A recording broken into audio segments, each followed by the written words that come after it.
I am super excited for this month's How's the Market with Marni. Yay, thanks Marni for joining me. Hey Shannon, how are you?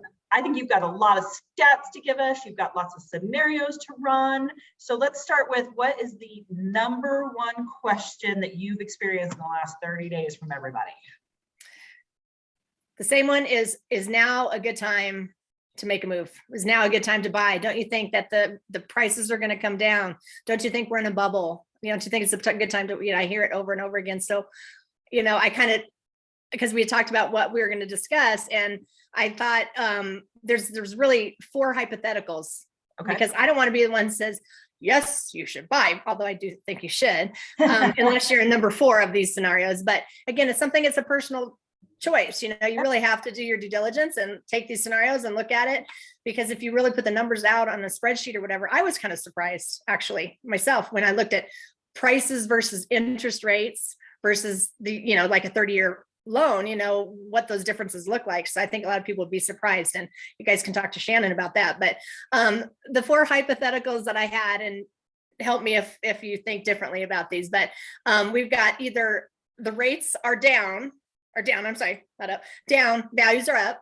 And this is kind of what we've been experiencing for the last 11 years, and like in the last 2 years significantly, right? Absolutely, yes. Okay, and then so we know the answer to that. That's probably a good time to buy.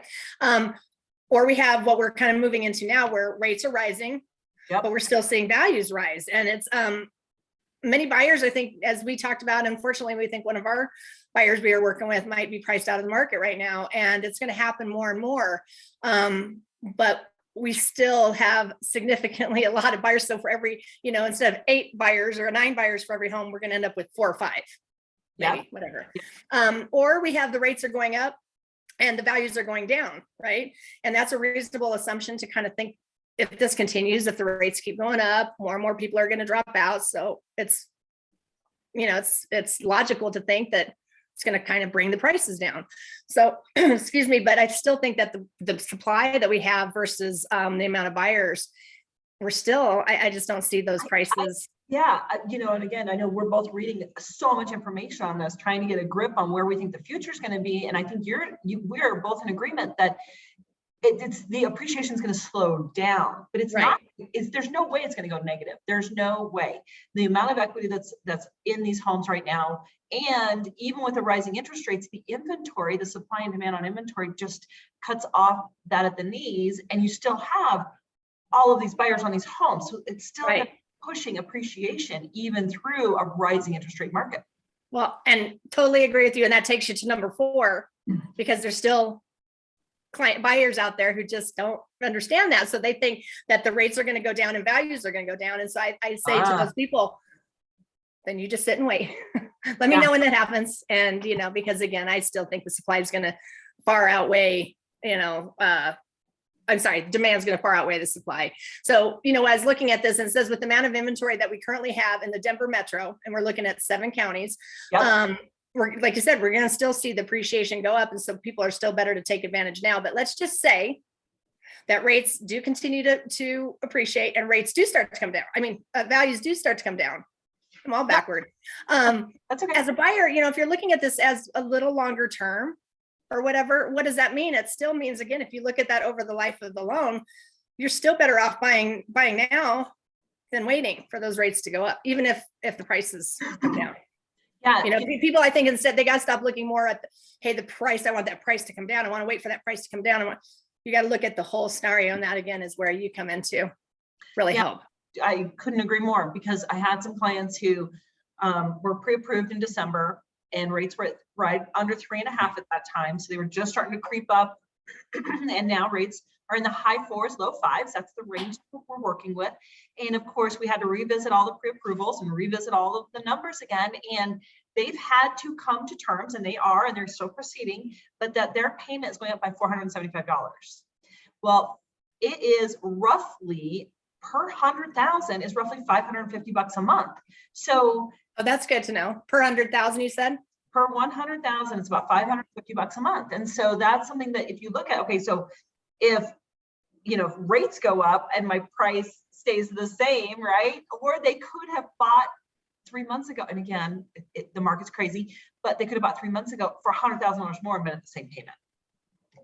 Right. And let's look at stats, right? So you talk about if they bought 3 months ago.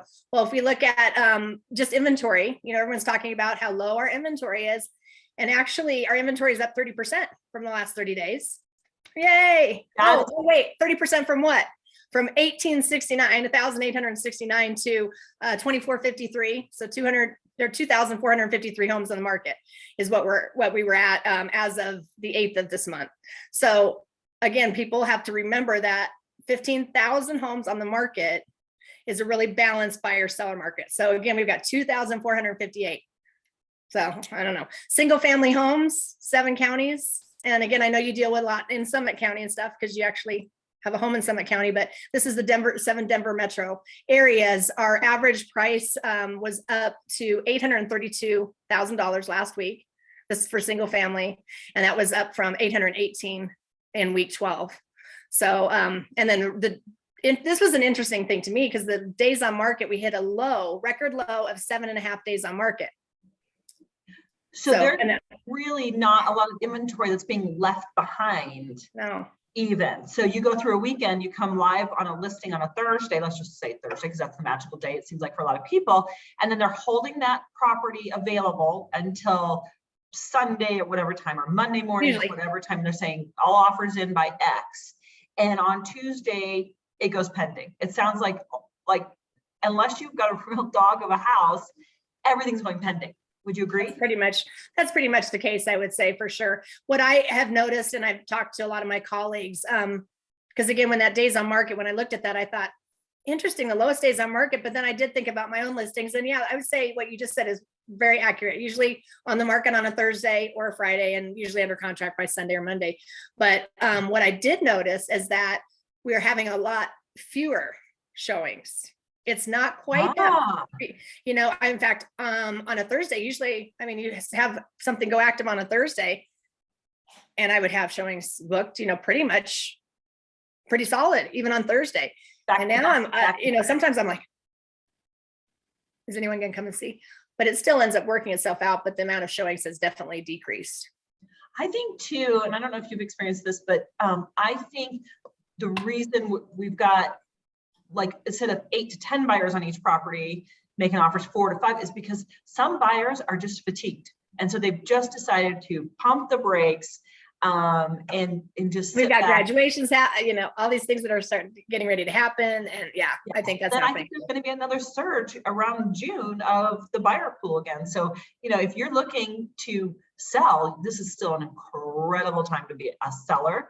And then there's the strategies of, okay, where am I going? So that's something that's super important. And we've got strategies in play to make sure that people have a home to go to, because again, we don't want your tagline to be, we leave you homeless. Right. And before we leave, I just it reminded me, and I'm sorry, ADD. If anyone is thinking of selling, and I've got a ton of sellers actually leaving. We've got so many moving in, but we've got a lot of people leaving the states too. So if you have someone that is actually moving out of state, remember to talk to Shannon and I, because we have networks throughout the states and we can get you hooked up with the right lender and the right agent. Love it. All right, well, sorry, that's always says that. Okay, time's up. Boo told me. Is that your secretary piping in? She's letting me know that my next appointment is here. I love it. Awesome. Well, Marni, I love it. I can't wait to do it again next month, and we'll see you soon. All right. Thanks, Shannon. Have a great day.